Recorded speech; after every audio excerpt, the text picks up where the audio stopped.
Hello my dear friends आपलोक सकलोके पुनर eighty नतुन भिडिओলৈ स्वागतम जनाइছো। আজি আমি এই ভিডিওটিত गुप्त डायनेस्टी बा गुप्त साम्राज्यर সেই বিষয়ে কেইটিমান মাল্টিপল চয়েস কোৱেশ্চন আমি আলোচনা কৰিব লৈছো।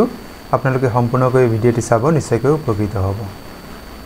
এই ভিডিওটি director of health service examination 2022 উপৰিও প্ৰতিটো প্ৰতিযোগিতামূলক পৰীক্ষাৰ বাবে অতিকৈ দৰকাৰী। আহকচোন বাৰু ভিডিওৰ বিষয়বস্তু সম্পৰ্কে জানি লওঁ। প্ৰথম প্ৰশ্ন দি আছে, who is known as the founder of Gupta dynasty? Gupta বংশৰ প্ৰতিষ্ঠাপক বুলি কাক জনা যায়?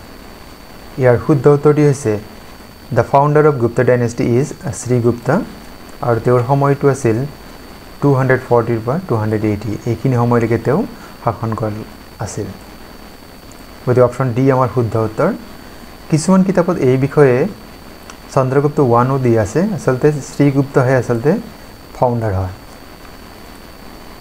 পৰৱৰ্তী প্ৰশ্ন, who succeeded the power after Sri Gupta in Gupta dynasty?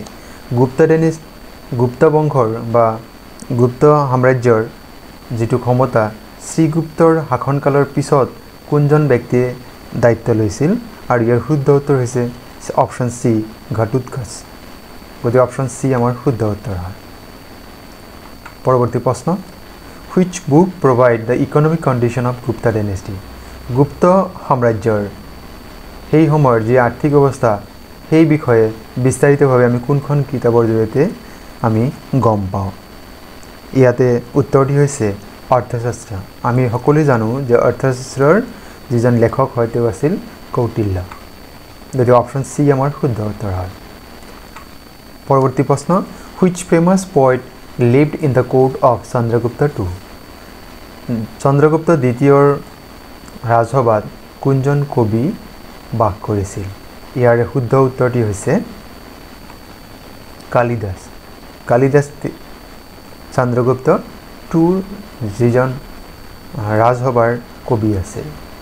পৰৱৰ্তী প্ৰশ্ন, Gupta age is also known by which of the following name? Gupta যিটো যুগ বা গুপ্ত সাম্ৰাজ্যৰ যিটো সময়, এই সময়খিনিক কি নামেৰে ভাৰতীয় ইতিহাসত কি নামেৰে জনা যায়? ইয়াৰ কোৱা হয় অপশ্যন সি যিটো আছে গোল্ডেন এজ অফ ইণ্ডিয়া। ভাৰতৰ সোণালী যুগ বুলি কোৱা হয়। গোল্ডেন এজ অফ ইণ্ডিয়া বুলি ক'লে গুপ্তা এজকে বুজায় বা গুপ্তা সাম্ৰাজ্যৰ যিখিনি সময় আছিল শাসনকাল, সেই সময়খিনিক গোল্ডেন এজ অফ ইণ্ডিয়া বুলিও জনা যায়। পৰৱৰ্তী প্ৰশ্ন,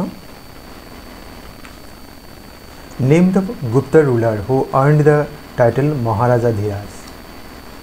গুপ্ত বংশৰ কোনজন শাসকে মহাৰাজাধিৰাজ মানে কিং অফ মহাৰাজাধিৰাজ মানে কিং অফ কিংছ, ৰজাবিলাকৰ ৰজা বুলি কোৱা হয়। কিং অফ কিংছ মানে মহাৰাজাধিৰাজ। এই উপাধি কোনজন গুপ্ত বংশৰ শাসকে লৈছিল? আৰু ইয়াৰ শুদ্ধ উত্তৰটি হৈছে চন্দ্ৰগুপ্ত 1।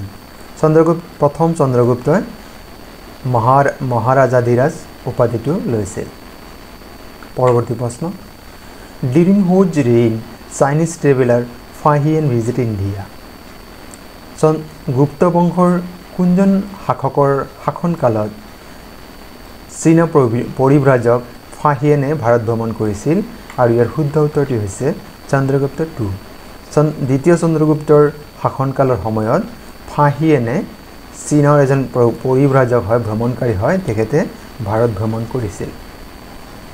পৰৱৰ্তী প্ৰশ্ন, who is known as the greatest king of Gupta dynasty?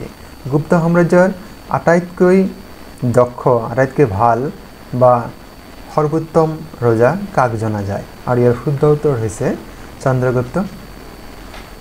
ইয়াৰ শুদ্ধ উত্তৰটি হৈছে সমুদ্ৰগুপ্ত। সমুদ্ৰগুপ্ত বা সমুদ্ৰগুপ্ত আমি যিটো ক'ম, এই ব্যক্তিগৰাকীক গুপ্ত বংশৰ আটাইতকৈ ডাঙৰ ৰজা বা greatest king of Gupta dynasty বুলি জনা যায়। পৰৱৰ্তী প্ৰশ্ন, which Gupta king is also known as Napoleon of India?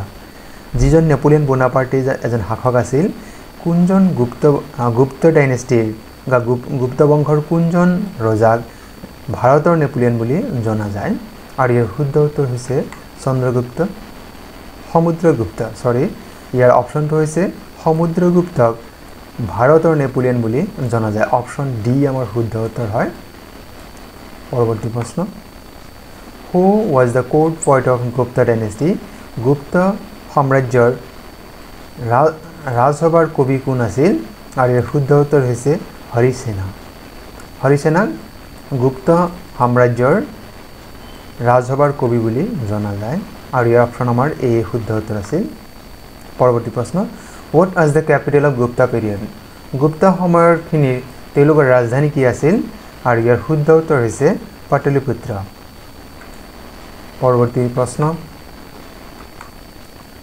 Which of the following Gupta ruler has the title Kabiraj?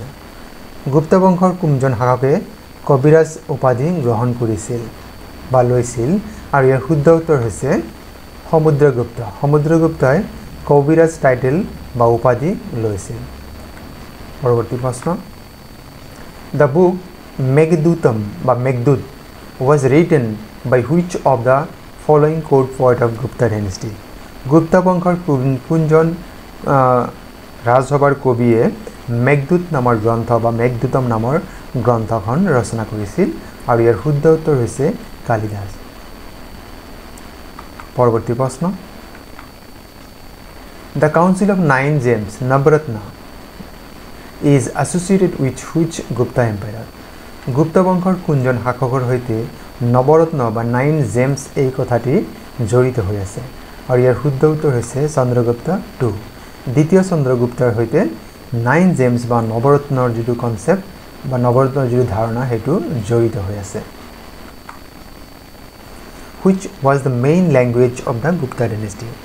Gupta সাম্ৰাজ্যৰ সময়ত তেওঁলোকৰ মূল ভাষা তেওঁলোকে কি ভাষা ব্যৱহাৰ কৰিছিল গুপ্তা সাম্ৰাজ্যৰ সময়ছোৱাত আৰু ইয়াৰ শুদ্ধ উত্তৰটি হৈছে সংস্কৃত গুপ্তা বংশৰ সেই সময়ছোৱাত তেওঁলোকে সংস্কৃত ভাষা প্ৰয়োগ কৰিছিল বা সংস্কৃত ভাষা ব্যৱহাৰ কৰিছিল এইটো অপশন ডি আমাৰ শুদ্ধ উত্তৰ মোৰ বন্ধু বান্ধৱীসকল গুপ্তা বংশৰ অতি দৰকাৰী প্ৰশ্ন ইমানখিনি আছিল পৰৱৰ্তী সময়ত এই ভাৰতীয় ইতিহাসৰ অন্যান্য দৰকাৰী প্ৰশ্ন মই সংযোগ কৰা হ'ব আপোনালোকে ভিডিঅ'সমূহ চাই থাকিব আৰু ভিডিঅ'সমূহ লাইক কমেন্ট আৰু শ্বেয়াৰ কৰিব আপোনালোকলৈ এটাই অনুৰোধ যদি আপোনালোকে প্ৰথমবাৰৰ বাবে মোৰ চেনেলটি চাই আছে এতিয়ালৈকে সাবস্ক্ৰাইব কৰা নাই মোৰ চেনেলটি সাবস্ক্ৰাইব কৰিবলৈ অনুৰোধ জনালোঁ আৰু আজিৰ এই ভিডিঅ'টি সম্পূৰ্ণকৈ চোৱাৰ বাবে আপোনালোকলৈ অশেষ ধন্যবাদ জনালোঁ